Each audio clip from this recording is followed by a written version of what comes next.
Alright, that was a extremely productive start to the video. Hello everybody, welcome to another episode of Whimsicraft. This is episode 12. And yeah, nice start with the time-lapse. I quite enjoyed it. And yeah, it's obviously not like a complete thing. The forest floor hasn't been pushed out, but I kind of just wanted to create a pretty area. And I think what I want to build in this area is I want to have a big old fallen tree. So I'm going to get one of these oaks and build it horizontally across here, and then have the canopy kind of spread out here, and maybe have some like stuff growing around it or something like that. I think that would be a super cool thing to see. It's also raining, which is a lovely atmosphere around here.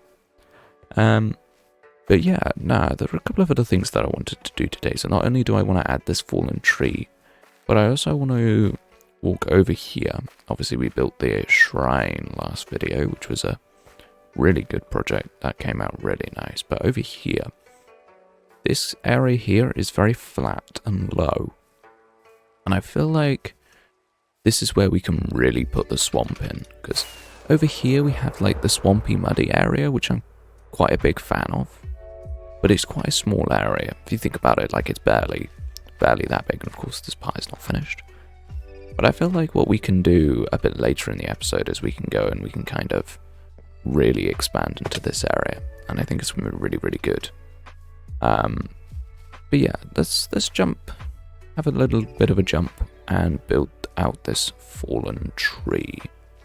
Yeah, let's kind of see how it goes. I have a feeling that it might be quite tricky to get the proportions right for the tree, and also working across this bridge might be quite tricky, but see how it goes. Let's go. We are back, and I think this might be one of my favorite additions to the base.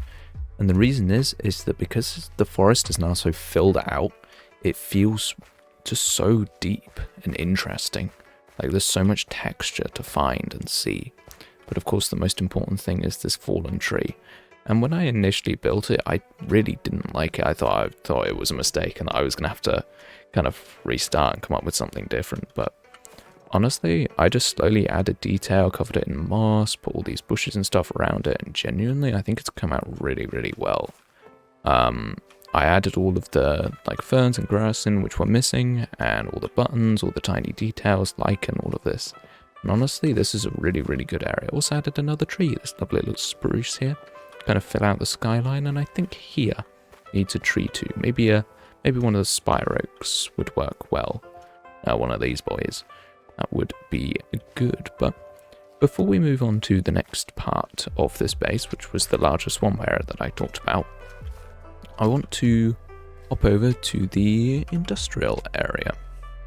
I feel like this place has been neglected a little bit recently, and I do think it's looking very, very, very, very cool in its current state. But obviously we need more.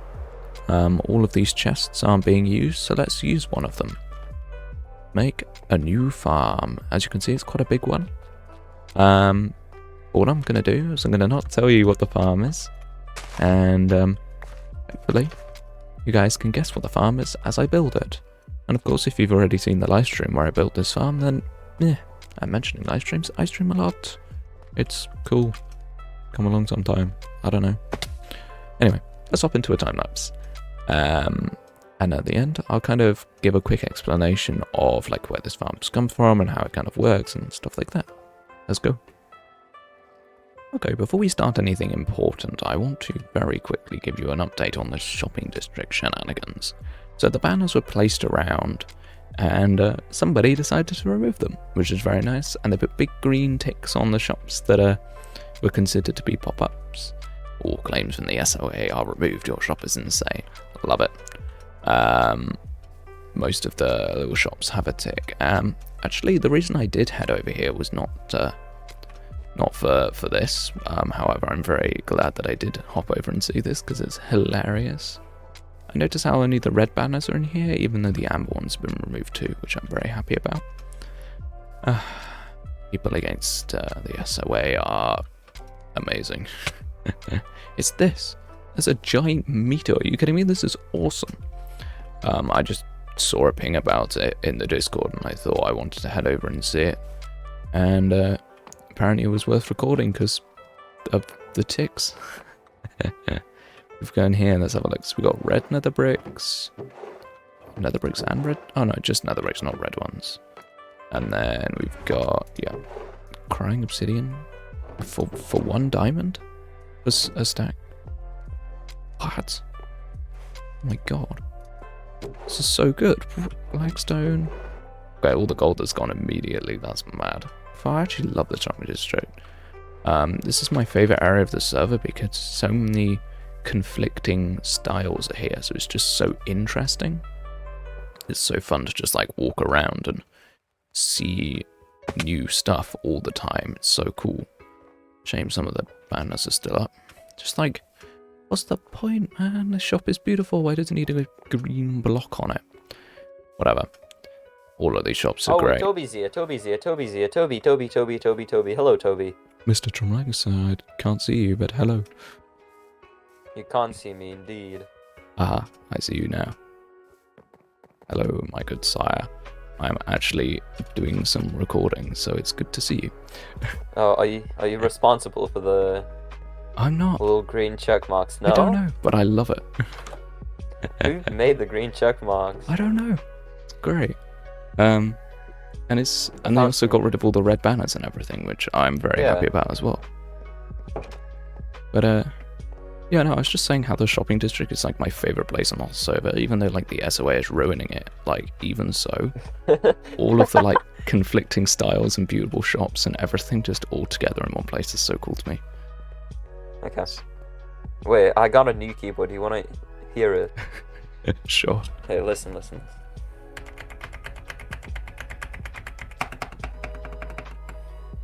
Clockiest keyboard to ever exist. Oh, isn't it nice? It is nice. Isn't it nice? It's deafening, but yes, it's very nice.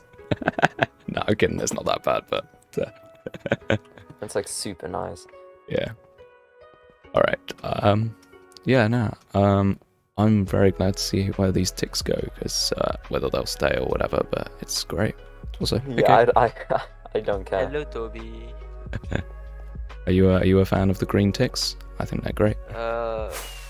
I think they're fine. It's just that I'm not really into most of these pop-up shops staying, but I think the pop-up shops are fine. I don't see what the issue is.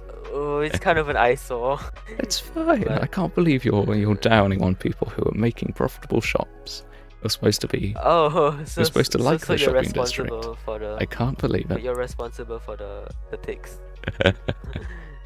All right.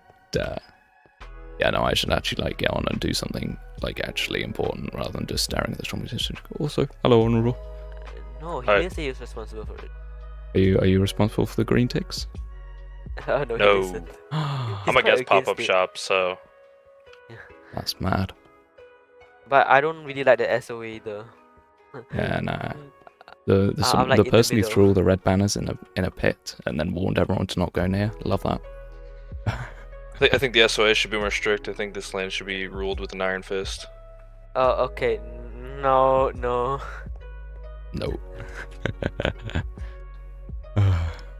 Freedom of building. This is a public area.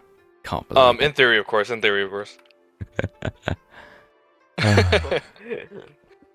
Well then, yeah, I should actually go and do a proper time lapse now. Good seeing you people. Very convenient that I was recording as everyone just simultaneously appeared in the shopping district. Anyway. Bye guys. Oh, yeah, Bye.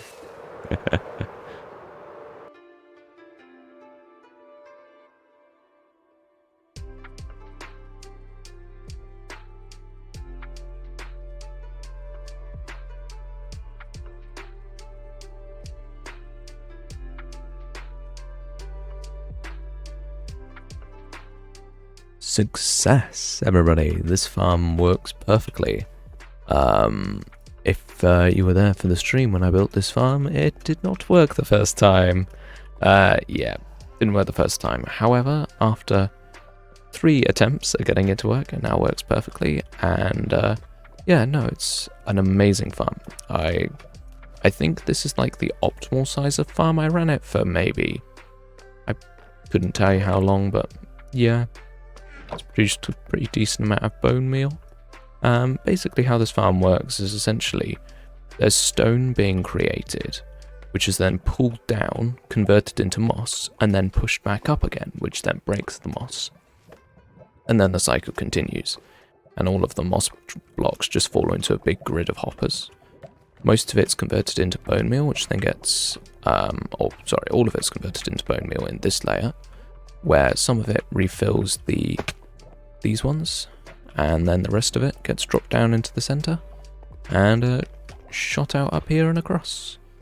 Some little tips if you're thinking of building this farm. One, I've got links in the description of where you can find it if you are interested, but some little tips I guess that are quite helpful is make sure that the dispensers, those dispensers there, actually have lava buckets in, otherwise the farm will not work. Make sure that you haven't missed any redstone at the bottom, which is what I did, and make sure you keep an eye on the farm to make sure it's not producing cobblestone, and if it is, then that's when you know you've got an issue. And the best way to mitigate it is to remember to waterlog everything, and then just, if it's still broken, there's a Discord server. The archivists have a great Discord server with support, which I use to fix this farm. But yeah, no, super successful. I'm very happy with this. And I'm not really sure. I had this thought where I could like, oh yeah, I could sell bone meal, but it's like, do I need a third shop? I don't think I do. I think I'm just going to keep this farm how it is for now, and if people are like really desperate for bone meal, they can do it. But yeah, it's a very successful farm, and I'm very happy that I made it. Anyway, the next thing I want to do is I want to hop back to my starter base, and I want to do a little bit more work, and specifically show off some stuff that I have already built, which is very, very nice. It's gonna be good, this one. What I've expanded looks great. Okay, a little bit of a change of plan and an update. I did a bunch of research into like different types of mud flats and swampy areas and like coastal and riverside stuff. And in the UK, basically it boils down to these are the types of trees that grow in woodlands. And when you get like muddy areas like this, it's either just these trees growing or nothing at all. So specifically the area that I modelled off was an area in the east of England that looks quite a bit like this, except that it's coastal rather than riverside, but yeah, it looks pretty similar. And the issue is that there are no trees there. It's just completely nothing at all, barely even grass. So this area that we've got here is kind of how it's going to stay, and honestly I'm quite happy about it, because I do think this area looks quite nice. And now with the expansion of the trees in this area, I feel like the view from the front of my base feels very complete now, which I'm very happy about. Like, this forest seems to like naturally end as it dips down towards the river edge. I got a bit more practice in building the different trees, tried to like consciously make them better, and honestly I think it's gone super, super well. So we've kind of got some next steps to do here now. And as you can see, this kind of trails off into nothing, kind of just like stops, and that's deliberate, and it's because I want to work here. Yeah, we'll just have one more cut, I think. Since we're not building any more trees, I might as well build some like cliff area instead, and I think it's going to look quite nice. We're going to kind of take inspiration from where we've done it before. Specifically over here, take a lot of inspiration, so we're going to use the same like granite and deep slate palette, include all of the like stalagmites and all of that. I think it's going to look really, really, really good. And yeah, so let's do that progress, and then we'll kind of see how it's feeling. And I will also do a bit more editing to figure out how much time has passed, because I have no idea. That's the kind of thing where I'm pretty bad at judging like how much video time I've gone through, so it's kind of like difficult to keep track and know how much time I've got left to build stuff. And yeah, anyway, let's go. I'd like to give you guys a little bit of context for the next clip. So up on the screen now you can see a little bit of a flashback to an earlier episode where Fusi attempted to strike me with lightning and failed dismally. This week, I got revenge. Have a look. Hello, good sire. Do you remember episode 2, the intro? Wow. Well, that was very fun. However, I made an oopsie. I struck lightning within a couple of blocks of my villager breeder. Yeah, I've got witches now, which is great fun. However, I've got a bunch of stored up villagers, so it's fine. I just thought it was quite funny, and after that clip end, we had a good laugh that I'd accidentally made some witches. Oh well, I'll sort that out off camera, it doesn't matter. It's just a bit of an oopsie. Oh, okay. It's very inconvenient. I can, like, not stand over there at all, but these guys survive, so it's fine. Anyway, let's finish off this episode by, doing the thing I said I was actually going to do. Alright, let's go. Final update, everybody. And yeah, it's kind of, it's basically copy-paste of what we've seen before with the cliff edge. But I do really, really like it, and we've got some lovely atmospheric rain. Very convenient, second time that's happened. And yeah, now I can't see properly. But yeah, no, I kind of pulled this into the riverbed a little bit, but I didn't do too much because I wasn't 100% certain. There's actually quite a bit of uncertainty that I've got here. Let me show you.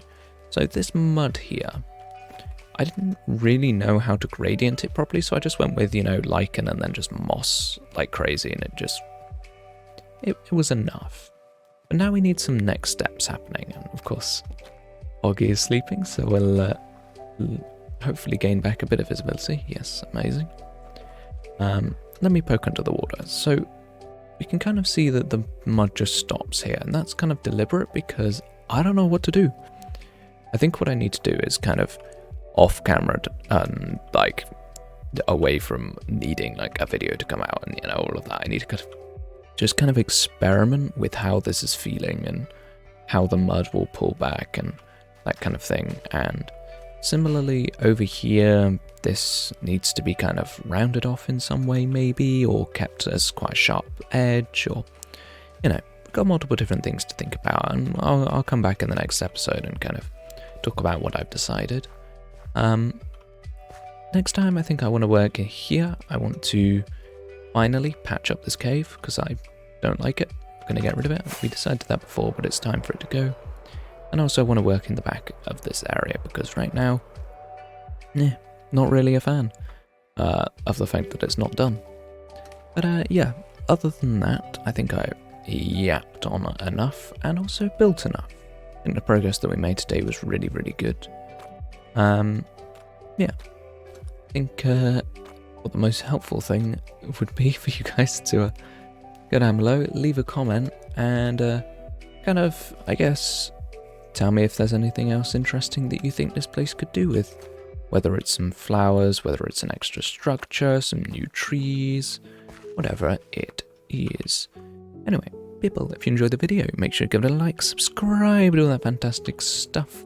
It's been another slightly shorter video, but I think it was action-packed enough. Anyway, people, bye guys. Bye!